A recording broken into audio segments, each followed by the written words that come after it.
Selamat siang, salam sejahtera untuk kita semua. Kami dari kelompok 3, analisis kinerja perusahaan, akan menjelaskan tentang analisis model bisnis dalam studi kasus 2 perusahaan Cineplex yang dipersembahkan oleh saya Yoga Willy Jayanto, terus Artanti Almah dan Ahdiyat Nizar Ramadhani. Kontennya ada company profile, learning and growth perspective, finance perspective, internal process business perspective, dan customer perspective.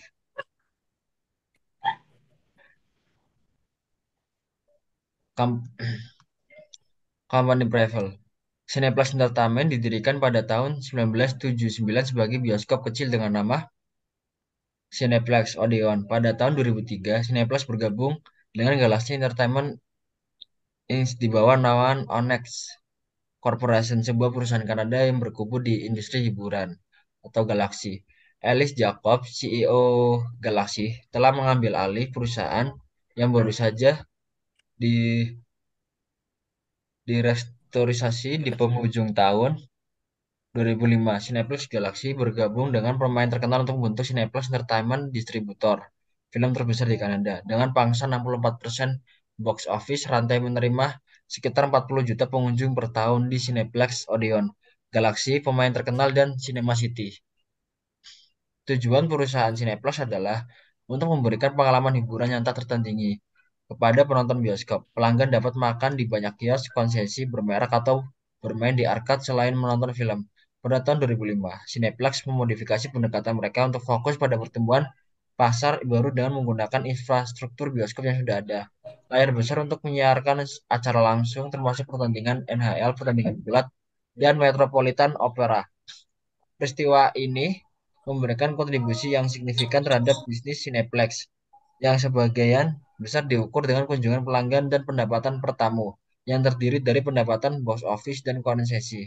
Pada tahun 2005, kinerja operasional Cineplex terhambat oleh kehadiran box office yang rendah di sektor bioskop, menyusul pembelian pemain terkenal pada tahun 2005. Manajemen Cineplex mengubah harga dan barang-barang Nah,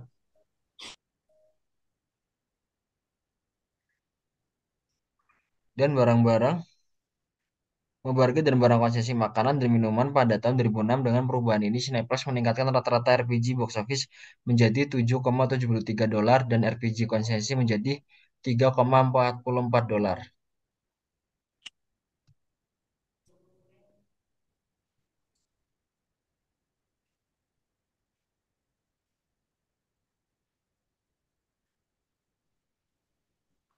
Eh, Untuk learning and growth perspektifnya yaitu ada peluang pertumbuhan. Cineplex seperti bisnis lainnya memiliki jumlah penonton yang berfluktuasi berdasarkan ketersediaan film baru. Selanjutnya, RPG berubah sesuai dengan jenis filmnya. Pejabat Cineplex menyadari bahwa penonton film aksi dan anak-anak membeli lebih banyak produk konsesi, menghasilkan RPG yang lebih tinggi daripada drama. Eksekutif Cineplex dapat mengidentifikasi film paling populer berdasarkan kebiasaan menonton ini. Pelanggan yang sangat berguna dalam kelompok, namun karena mereka tidak memiliki hubungan langsung dengan klien individu, mereka kesulitan menargetkan mereka untuk film dan acara khusus tertentu. Meskipun riset pasar berguna secara agregat, manajemen Cineplex ingin mengikat pembelian box office dan konsesi ke klien tertentu. Lalu memilih vendor database. Jika panitia memutuskan untuk melanjutkan pengembangan program, perlu memilih penyedia database untuk mengelola data klien dan situs e-komunikasi. Vendor ini akan membutuhkan keterampilan desain situs web yang kuat serta platform teknologi yang mampu mengumpulkan berbagai data tentang klien Cineplex. Karena kelangkaan vendor tersebut di Kanada, Cineplex mengirimkan permintaan proposal ke 3 perusahaan besar, Alpha, Kappa, dan Gamma. Setiap organisasi menanggapinya dengan ide proyek yang unik. Selanjutnya akan dijelaskan oleh rekan saya. Silakan, Nizar. selanjutnya ada finance perspektif. Yang pertama adalah usulan Scotiabank. Saat Lightweight dan kelompoknya bersiap untuk lebih memilih dua pilihan, pejabat Scotiabank mendekati Cineplex untuk menjadi mitra loyalitas. Bank memiliki hubungan sponsor korporat sebelumnya dengan Cineplex. Pejabat Scotiabank ingin mendapatkan akun muda baru dan meningkatkan total transaksi, jadi mereka melihat kolaborasi dengan Cineplex sebagai cara untuk mencapai kedua tujuan sambil berbagi resiko keuangan. Scotiabank, yang sebelumnya bekerja sama dengan bisnis manajemen data melalui program kartu kredit emasnya, menawarkan pengaturan pembagian biaya 50/50. Scotiabank menginginkan hak branding di 3 teater utama dan pengaturan eksklusivitas untuk mesin bank Scotiabank di semua bioskop Cineplex sebagai imbalan untuk bekerja sama dalam inisiatif tersebut. Yang kedua ada ringkasan pendapatan atau tingkat kanibalisasi. Biaya keanggotaan yang berkisar dari $2 hingga $5. Peningkatan RPG konsesi dari 5% menjadi 15%. Telah terjadi peningkatan bersih dalam kehadiran, dalam kurung waktu kehadiran inkremental aktual, perkiraan tingkat kanibalisasi, asumsi tingkat kanibalisasi skenario terburuk sebesar 50%, 25% kemungkinan besar yang benar, dan 12,5% adalah yang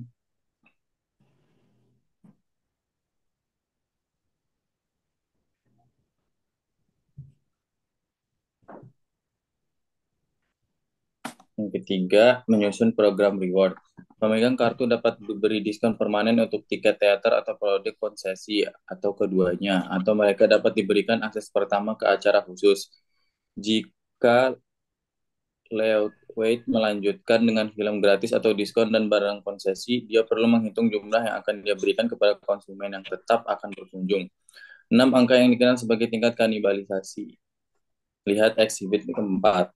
Leeway perlu menjalankan analisis sensitivitas seputar peningkatan RPG konsesi yang menurutnya akan meningkat 5 hingga 15% bagi anggota program loyalitas. Untuk memperkirakan kemungkinan pendapatan lainnya, dia mungkin juga membebankan biaya keanggotaan satu kali atau tahunan sebesar $2 hingga $5.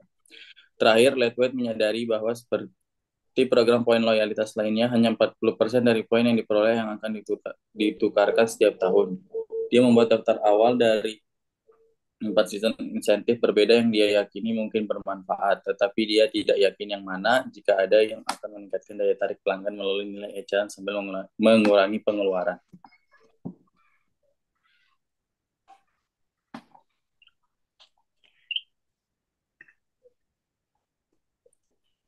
Selanjutnya, internal business perspektif dari pengembangan internal. Di bawah opsi ini, pengelola Cineplex akan membuat dan menjalankan program.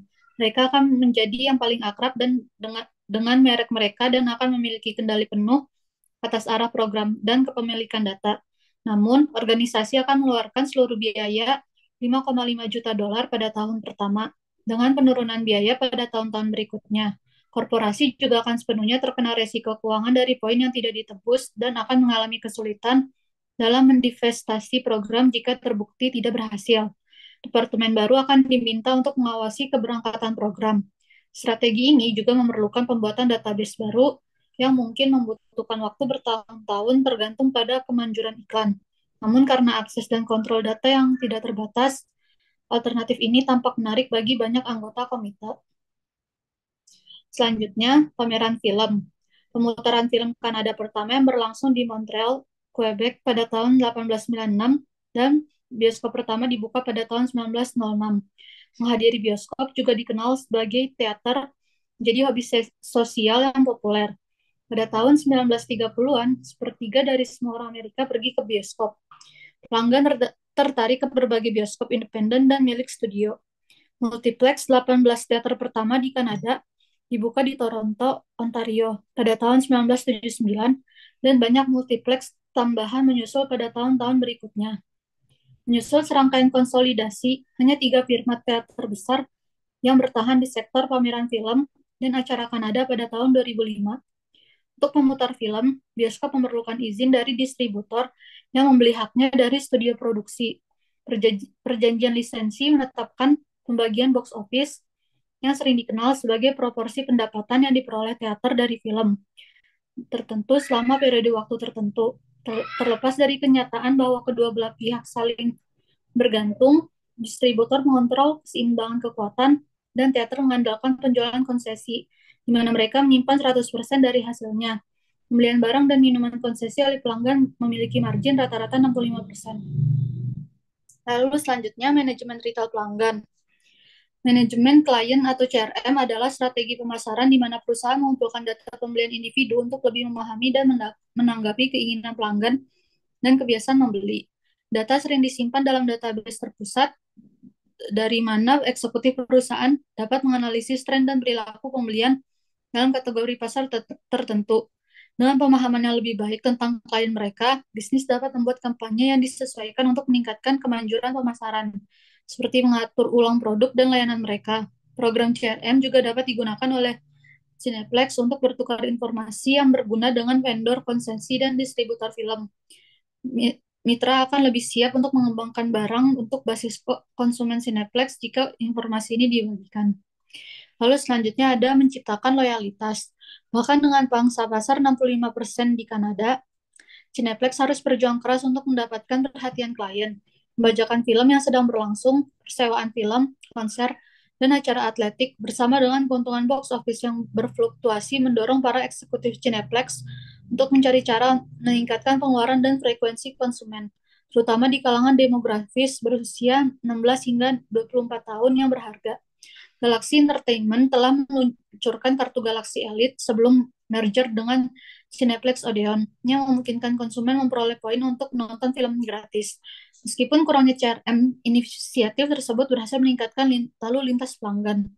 Selama merger dengan Cineplex, inisiatif dihentikan dan lalu lintas klien Galaxy anjlok. Dalam studi bulan Mei dan Juni 2005 terhadap konsumen Cineplex, 95% mengatakan bahwa mereka tertarik untuk mengikuti program hadiah film.